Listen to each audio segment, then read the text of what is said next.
Hello everyone. Welcome back to Learn English by Reading. Today, we have a more powerful story for you. The title of our story is about the shepherd who spoke to the stars. As you listen, try to understand the words, the emotions, and the message behind the story. Long ago, between the mountains and the sea of ancient Greece, there was a quiet village called Asteria. The people of Asteria were simple farmers and fishermen. Every morning, they worked hard under the hot sun. Every evening, they returned home tired and hungry. Near the edge of the village lived a young shepherd named Elias. Elias was not rich. He did not own land. He did not wear expensive clothes. He lived with his grandmother in a small stone house with a broken roof. But Elias possessed something rare. He was deeply curious. While other boys chased animals or played games, Elias loved watching nature. He watched the clouds move across the sky. He listened to the wind through the olive trees. He noticed the behavior of birds and insects. And every night, while his sheep slept peacefully, Elias looked up at the stars. The stars fascinated him. He believed they carried hidden messages. Sometimes he sat for hours beneath the night sky. The villagers thought this was foolish. One afternoon, while Elias walked through the market, a farmer laughed loudly. "There goes the dreamer!" the farmer shouted. Another man smiled cruelly. "Tell us, Elias," he said. "Did the stars speak to you last night?"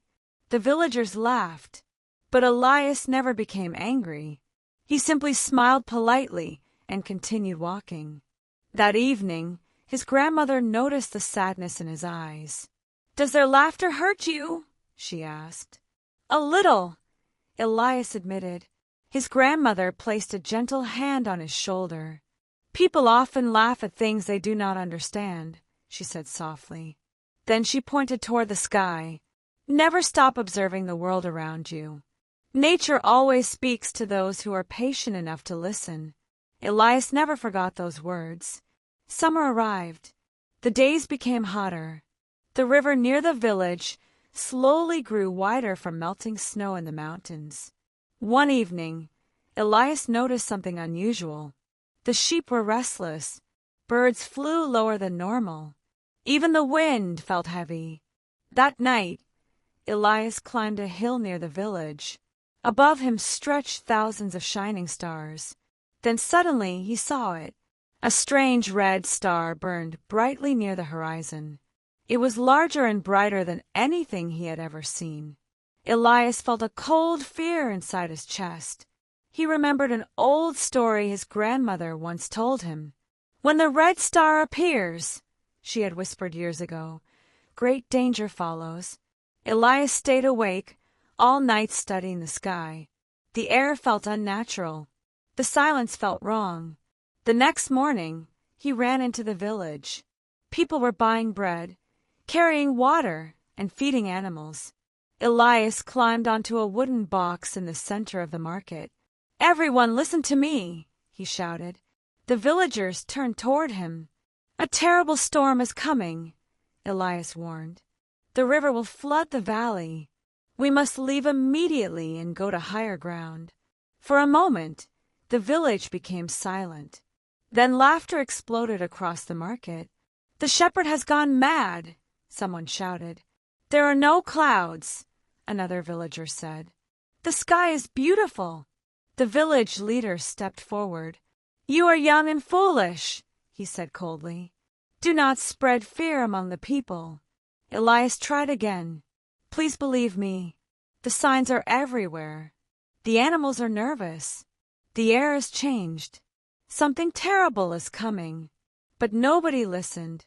Nobody except one old woman. She walked slowly toward Elias.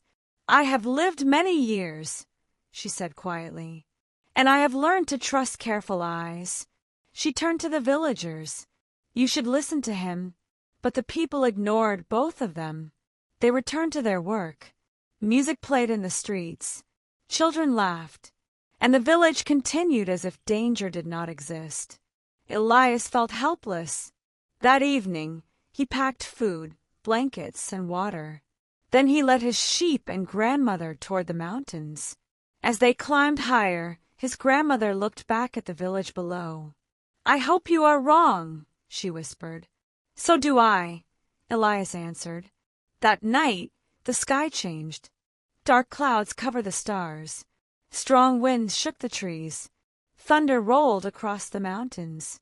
Then came the rain. At first, it fell softly, but soon it became violent. Rain poured from the heavens like endless rivers. Lightning flashed across the sky. The earth trembled. In the village below, people woke in fear. The river had overflowed. Water rushed through the streets. Animals cried loudly. Children screamed. Villagers tried to save their homes, but the flood moved too quickly. Wooden carts floated away. Walls collapsed. Boats smashed against rocks. The powerful river swallowed everything in its path. High in the mountains, Elias watched with sadness. He wanted to help, but the storm was too dangerous. All night, the rain continued. The villagers huddled together in terror. Some prayed, some cried, some regretted ignoring the shepherd. Finally, near sunrise, the storm began to weaken. The rain slowed, the thunder disappeared, and silence returned. When the sun rose over the valley, the destruction became clear. Much of the village was gone. Homes had collapsed. Fields were destroyed. The streets were buried beneath mud and broken wood. The villagers stood silently in shock. They had lost almost everything. Cold, hungry, and exhausted, the survivors slowly climbed toward the mountains. There, they found Elias waiting beside a fire, without anger, without pride, without saying, "I told you so." Instead, Elias welcomed them. He shared his bread. He gave blankets to the children. He helped the elderly sit near the fire. The villagers looked at him with shame. The same people who had laughed at him were now alive because he had seen the danger early. The village leader stepped forward. His clothes were wet. His face looked tired. "You tried to warn us," he said quietly. Elias nodded. "We did not listen," the leader admitted. Elias stared into the fire. "Fear often closes people's ears," he replied softly. In the weeks that followed, the villagers began rebuilding their homes. Life was difficult. Food was limited. Many families had nowhere to sleep. But Elias worked harder than anyone. Every day, he carried wood from the forest. He repaired damaged roofs. He shared food with hungry families. Slowly, the people began to respect him. Children followed him through the hills, asking questions. "How did you know the storm was coming?" one boy asked. "Did the stars really speak to you?" a little girl wondered. Elias smiled. "The stars do not speak with words," he explained. "Then how do they speak?" the children asked. "They speak through patterns," Elias answered. "The world is always giving us signs. Most people are simply too busy to notice them." Every night, the children gathered around Elias beneath the stars. He taught them how to observe the moon. He taught them how birds reacted before storms. He taught them patience. He taught them silence. And slowly, the village changed. People became kinder. They listened more carefully. They respected nature. Even the village leader changed. One evening, he approached Elias while the stars shone above them. "I spent many years believing wisdom only belonged to powerful men," the leader admitted. "But now I understand something important." Elias looked at him quietly.